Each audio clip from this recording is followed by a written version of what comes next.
Hello everybody, I am Oscar and welcome to my review for Birdman, which is directed by Alejandro Gonzalez Inarritu and stars Michael Keaton, Edward Norton, Emma Stone, Zack Galifianakis, Amy Watts and just a whole load of other people in there. And the plot of Birdman, according to IMDb, is a washed-up actor who once played an iconic superhero battles his ego and attempts to recover his family, his career, and himself in the days leading up to the opening of a Broadway play. Now, going into the film, I was pretty excited for this film. I remember just hearing the concept of Birdman alone, and I thought, wait, Michael Keaton's playing a washed-up actor who was once a superhero and now he's trying to relive his fame type of deal. Sounds very similar.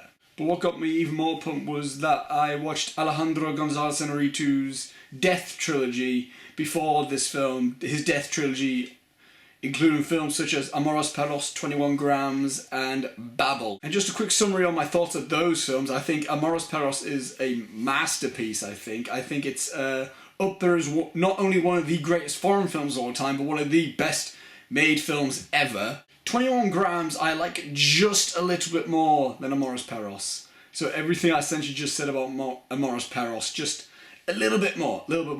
Babel I thought was good.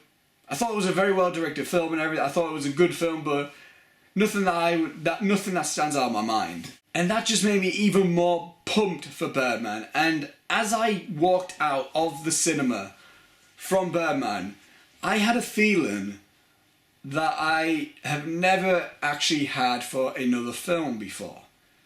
As soon as I exited the screening, I wanted to just get back in the line and ask one ticket for Birdman please and go back straight into the cinema and watch Birdman again. And where do I start with how good this film is?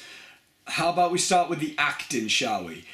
I don't think there's one actor in here that I didn't like. I think every single actor in this film was great at everything they were trying to achieve. Michael Keaton was fantastic as Regan Thompson. Edward Norton was fantastic as Mike. Naomi Watts was great. Zack Galifianakis, out of nowhere, really surprised me with this film. Now the thing with Emma Stone is that I saw this film before the Oscar nominations were announced and everything like that. So I saw the film and then I noticed that Emma Stone was getting all of this award love for Best Supporting Actress nominations. And I started thinking to myself, really? She didn't really do anything for me that much? And then I started thinking about the film a little bit more and I thought every scene she was in is memorable. It's like when you ask me, like, what are some of your most memorable scenes of Birdman? A lot of them are going to be with Emma Stone in them. So without knowing it, Emma Stone really left an impression on me with her acting skills in this film. I think every actor had great chemistry with one another. Like, there wasn't a moment which I was like, oh god, it's these two talking, can we speed this scene up a bit? No. Every time someone was going to talk to someone, I was like, oh, this should be cool, or this should be interesting. I personally think Michael Keaton's like a 85% chance of winning the Oscar. I think the other percentage of chance is Eddie Redmayne, but I think Michael Keaton is a near, like, definite for Best Lead Actor. Edward Norton, just from what I've heard, he's playing like an over-exaggerated version of himself. And Edward Norton just gave a great performance. This is the best he's been in a while, I think. And now I cannot talk about this film without talking about two major things. The cinematography and the editing. Oh my god. In case you guys are not aware, Birdman was shot and edited to look like the whole film was in one take. And kind of like Alfred Hitchcock's Rope, which is a very underrated film. If you've not seen that, check Rope out. I remember hearing about that the film was made to look like in one shot, and I started thinking to myself, I really hope this isn't played as a gimmick. And it really isn't. It's it makes it its own unique thing.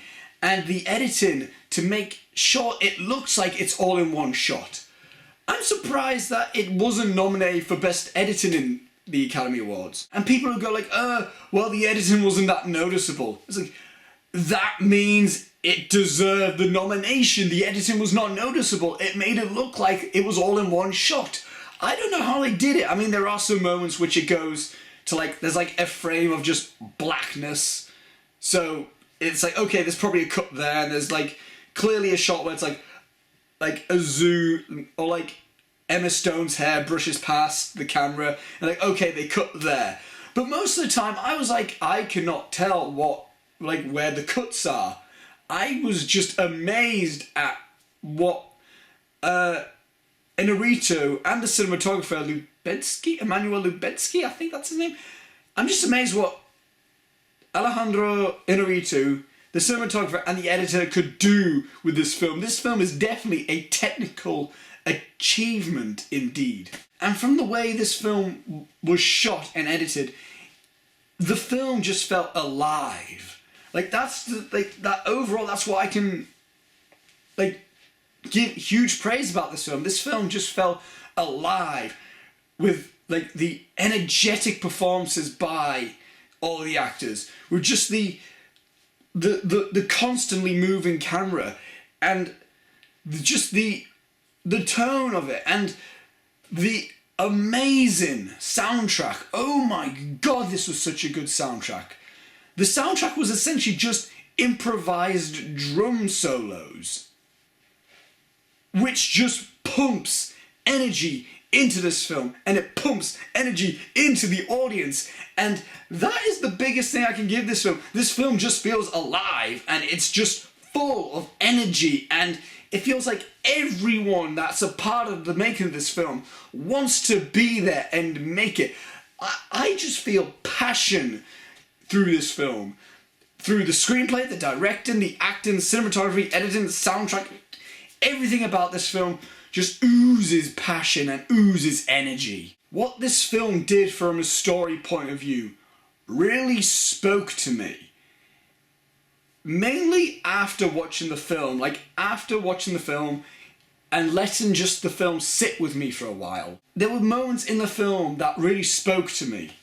For example, there's a monologue Michael Keaton gives towards this theatre critic, and he goes on a monologue that just talks about the critics, not just theatre critics, but just critics overall, whether it can be film, game, TV, theatre critic, whatever.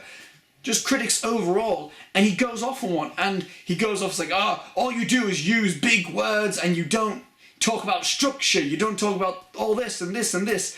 And I had the biggest smile on my face throughout this scene. Not only because I was like, yes, that is what critics always do, but also through moments which I was like, I am completely guilty for that moment right there.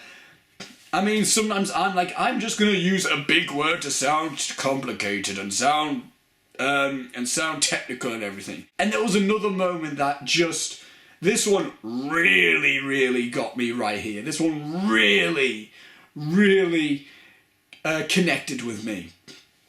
There's a moment where it essentially goes straight for action films. A specific line from this monologue or speech, I would say, was like, that's what I'm talking about. This is what the people want. Explosions and action. They don't want any of that boring talking stuff.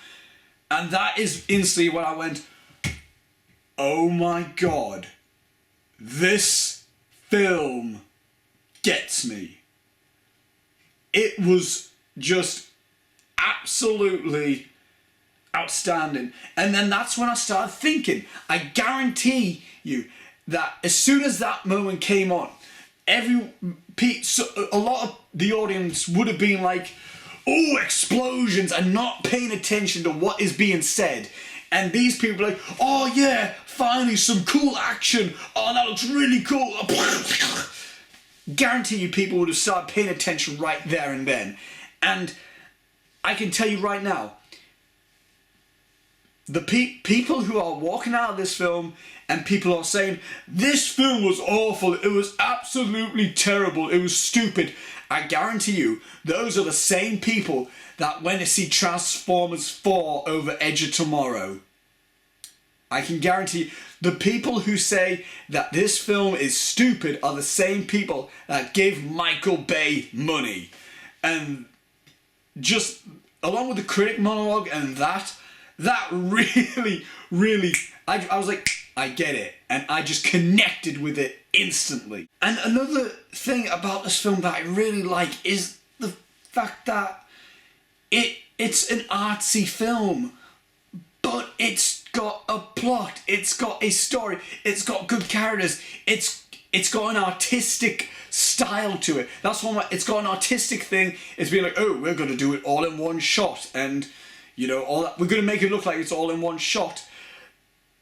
And they didn't do it in an art house, pretentious, great beauty type of way. They did it because it added to the film. It made the film felt like a character.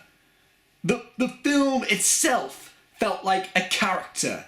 You know, you can say, oh, Michael Keaton's Regan Thompson, Edward Norton's Mike, and then the film Birdman is its own character. This is like one of the only times I can say a film might be the best character of the year. It's really weird. And just the unique quirks that this film gives itself, it doesn't feel out of place, it feels right, and it doesn't feel pretentious and up its own backside. Inarritu is one of the best directors working today. He speaks about important things in his film. The only thing that can make me go, was Babel, and because Babel got a little bit too preachy, but he puts messages in his films and he makes them work within the story, and it doesn't feel like Inarritu is standing and just preaching something to you. It makes you feel, you enjoy the film, you accept the film what it is, and then you just get the message. It's like he did it again with Birdman, and oh, Inarritu, I applaud you. I applaud you, Alejandro Gonzalez Inarritu. My God, you are a masterful filmmaker, and this is just another amazing film to add to your filmography. I honestly cannot think of a flaw with this film. It is... I adore Birdman, and it's a film that it's gonna stay with me for a while now. It really is. And it's not because it's... Yeah, on the surface, it's talking about the entertainment industry, and it really does say a lot about the entertainment world today. But it also talks about life as well, but in subtle ways. I hate to keep bringing this up, but unlike The Great Beauty, where it's like, oh, life, and it makes it just a boring snooze fest of the director going like, look how artistic and beautiful I can make films. Inarritu made the most entertaining artsy film ever with Birdman. Whenever I just think about the film, I get energetic, I get passionate. Just like the film. That's what this film has done to me. It's a perfect film for what it's trying to do. And if you are interested of being in the creative industry for a career, this film's a must-watch for you. You cannot go through your life without watching Birdman if you want to be in the creative industry. You just can't. You just simply cannot do that, because this film will say a lot about that particular world. So guys, thanks for watching my really enthusiastic review for Birdman. Oh, I need to calm down now. Links will be down below for Twitter and Facebook to all the Heel Pictures crew, being me, James, Will and Gary. Until next time guys, I shall see you later, and bye bye.